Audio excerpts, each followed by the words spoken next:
This channel does not promote any violent, harmful, or illegal activities. All content provided by this channel is meant for an educational purpose only. Bharat Bangladesh অশান্তির মধ্যে সীমান্তে চলল গুলি। মালদা সীমান্ত গরু পাচার অনুপ্রবেশ রুখে দিল বিএসএফ। এদিকে বিজিবির সেই উস্কানি উপেক্ষা করে কাঁটাতারের বেড়া দিলেন কোচবিহারের সীমান্তের মানুষ। পেট্রাপোল সীমান্তে অস্থায়ী ফেন্সিং তৈরি বিএসএফ। যদি যুদ্ধ করার দুঃসাহস দেখায় তাহলে ভারতের কালো হাতকে ভেঙে দেব। সেই পরাজিত ভারত কোনোদিন দেখে নাই, দেখবে না ইনশাআল্লাহ। পুজোর কখনো কখনো নাকি জিত হয়ে শোয়ার শখ হয়। বাংলাদেশের এইসব মানুষজনেরও সেই একই রোগ হয়েছে। রোগ এতটাই সংক্রামক যে সীমান্তে পাহারাদার বাংলাদেশ সীমান্তরক্ষী বাহিনীও নিজেদের অওকাত ভুলেছে।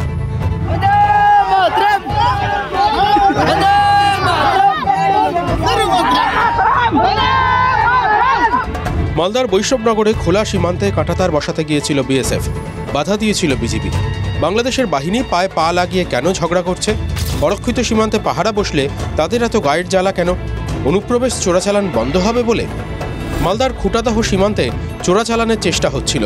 অনুপ্রবেশকারী ও গরু পাচারকারীদের দেখে ফেলে বিএসএফ বাধা দিলে হামলার চেষ্টা বাংলাদেশি দুষ্কৃতীদের। বিএসএফ শূন্যে গুলি চালাতেই পালিয়ে যায় পাচারকারী ও অনুপ্রবেশকারীরা। বিএসএফ শুধু শূন্যে গুলি চালিয়েছে, রণংদেহী মূর্তি ধরলে কি হবে? উত্তর 24 পরগনার পেট্রাপোল বর্ডারে জয়ন্তপুর আউটপোস্ট পর্যন্ত কাঁটাতার বসানোর কাজ শুরু হয়েছে। জমি চিহ্নিত করে বসানো হয়েছে খুঁটি।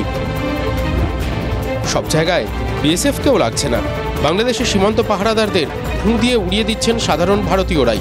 কোচবিহারের কুচলিবাড়ির বাসিন্দারা নিজেরাই দেশের জমিতে কাঁটাতার দিয়ে ঘিরে ফেলেছেন। কারণ ফাঁকা সীমান্তে চুরি হতো, ফসল চুরি করত বাংলাদেশের চোরেরা। সেই চোরেদের শায়েস্তা করতে বিএসএফকে লাগেনি, গ্রামবাসীরাই ঘিরে ফেলেছেন নিজেদের জায়গা।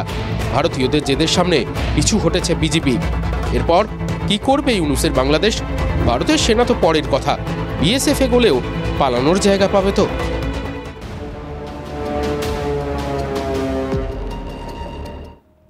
তদন্ত যত এগোচ্ছে পাসপোর্ট জালিয়াতির শিকড় যে কত গভীরে তা ক্রমশ স্পষ্ট হচ্ছে। ভুয়ো নথি দিয়ে তৈরি পাসপোর্টের মালিকদের চিহ্নিত করতে লুকআউট নোটিশ জারির প্রক্রিয়া শুরু। পাসপোর্ট মালিকদের চিহ্নিত করতে গিয়ে তদন্তকারীদের সামনে আসছে নিত্য নতুন তথ্য। ভাবতে পারছেন, ভুয়ো নথি দিয়ে পাসপোর্টের আবেদন করতে ব্যাংক অ্যাকাউন্ট ভাড়া নেওয়া হতো। আর এদিকে ভুয়ো সার্টিফিকেট তৈরির অভিযোগে ধৃত আরও একজন। পাসপোর্ট জালিয়াতি তদন্তে সামনে আসছে একের পর এক চমকে ওঠার মতো তথ্য। রীতিমতন আটঘাট বেঁধে জালিয়াতির কারবার চালাচ্ছিল সমরেশ মনোজরা। পাসপোর্ট কাণ্ডে ধৃতদের জেরা করে সামনে আসছে অনেক ক্ষেত্রে ভুয়ো নথি দিয়ে তৈরি ব্যাংক অ্যাকাউন্ট ব্যবহার, পাসপোর্টের ফি বাবদ টাকা জমা দেওয়ার জন্য অ্যাকাউন্ট ব্যবহার। মনোজ ও সমরেশের চক্রে সীমান্ত এলাকায় এজেন্ট বা সাব এজেন্ট কাজ করতেন। তাদের ব্যাংক অ্যাকাউন্ট ব্যবহার করা হতো অনলাইন পেমেন্টের জন্য। এজেন্ট বা সাব এজেন্টদের পরিচিত বা ঘনিষ্ঠদের অ্যাকাউন্টও কমিশনের বিনিময়ে ভাড়া নেওয়া হয়েছে। এই ভুয়ো পাসপোর্টের আবেদন করার ক্ষেত্রে অনেক ক্ষেত্রেই ব্যবহার হয়েছে ভাড়া করা অ্যাকাউন্ট বা ভুয়ো নথি দিয়ে খোলা ব্যাংক অ্যাকাউন্ট। এমনকি তদন্তকারীরা যেটা ইতিমধ্যেই ইঙ্গিত পেয়েছেন বা জিজ্ঞাসাবাদে জানতে পেরেছেন যে অনেক ক্ষেত্রেই এক একটা ব্যাংক অ্যাকাউন্ট ব্যবহার করে 10টিরও বেশি ভুয়ো পাসপোর্টের আবেদন করার ক্ষেত্রে যে টাকা জমা করতে হয় সেই কাজ করা হয়েছে। গত এক বছরে ইস্যু হওয়া 70টিরও বেশি পাসপোর্টের বিরুদ্ধে লুকআউট নোটিশ জারি কলকাতা পুলিশের।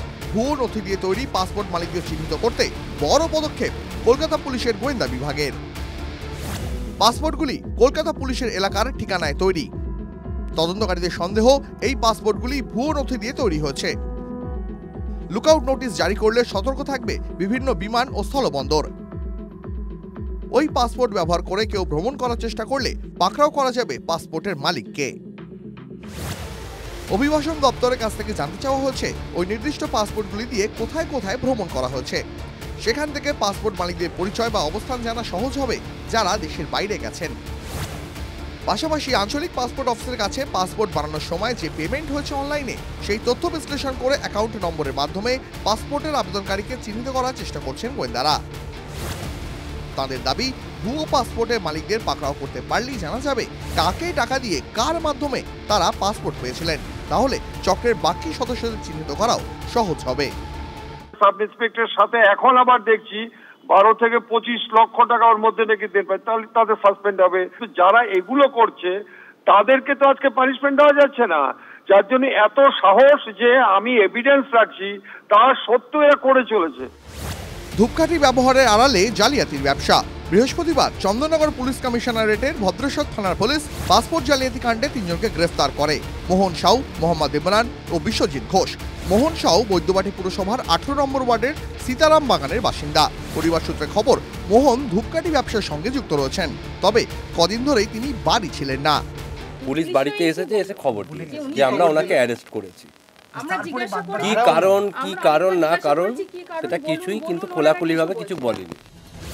এদিকে ভুয়ো শংসাপত্র তৈরির অভিযোগে আরও একজনকে গ্রেফতার করেছে বারাসাত থানার পুলিশ।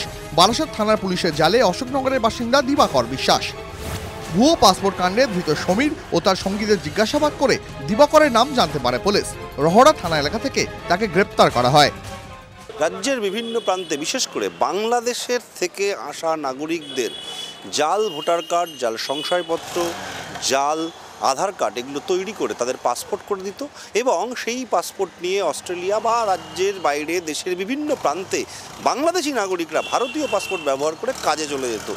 এই চক্রের অন্যতম পাণ্ডা দিবাকর বিশ্বাস, তাকে গ্রেপ্তার করেছে বারাসাত থানার পুলিশ। সুপ্রিয় গুহ, দীপঙ্কর দাস ও আশিক ইনসানের রিপোর্ট, TV9 বাংলা।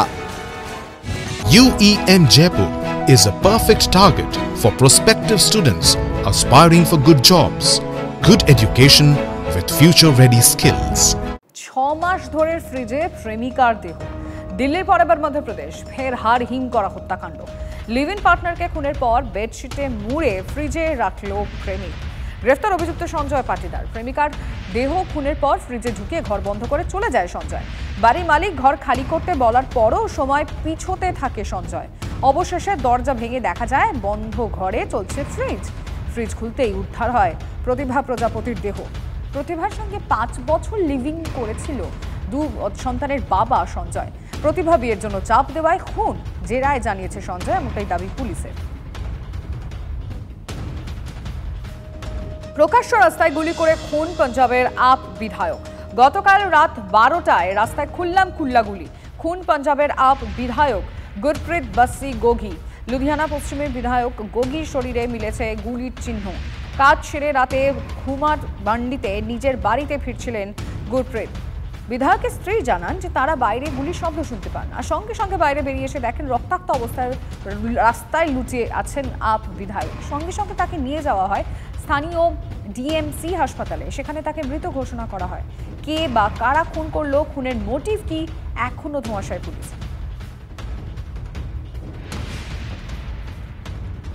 পুনের একটা ছবি দেখাবো।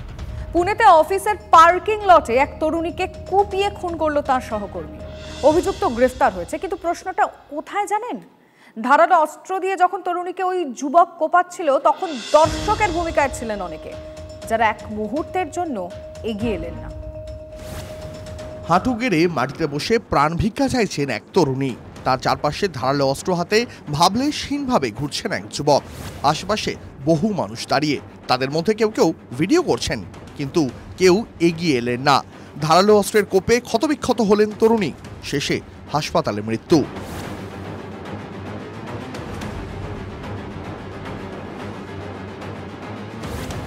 পুনেতে অফিস চত্বরে তরুণীকে খুনের ঘটনায় এই ভিডিও সোশ্যাল মিডিয়ায় ছড়াতেই দেশ জুড়ে চাঞ্চল্য। মাঝ রাস্তায় যুবতীকে কুপিয়ে খুন, দর্শকের ভূমিকায় প্রত্যক্ষদর্শীরা। জানা গেছে একটি বেসরকারি সংস্থায় কর্মরত ছিলেন নিহত শুভদাস শঙ্কর কোদার। নারী সহকর্মী অভিযুক্ত কৃষ্ণ সত্যনারায়ণ কানোজা। মঙ্গলবার অফিসের পার্কিং লটে তরুণীর ওপর ঝাঁপিয়ে পড়েন সত্যনারায়ণ। ধারালো চপার দিয়ে লাগাতার কোপ। রক্তাক্ত অবস্থায় তরুণীকে হাসপাতালে নিয়ে গেলেও শেষ রক্ষা হয়নি। অভিযুক্তকে গ্রেফতার করেছে পুলিশ। জানা গেছে টাকার জন্য খুন। অভিযুক্তর কাছ থেকে টাকা ধার নিয়েছিলেন তরুণী। সেই টাকা নিয়েই দুজনের মধ্যে বিবাদ চলছিল। সেই আক্রোশ থেকেই তরুণীকে খুনের অভিযোগ। কর্মক্ষেত্রে মহিলাদের নিরাপত্তা নিয়ে প্রশ্ন উঠেছে।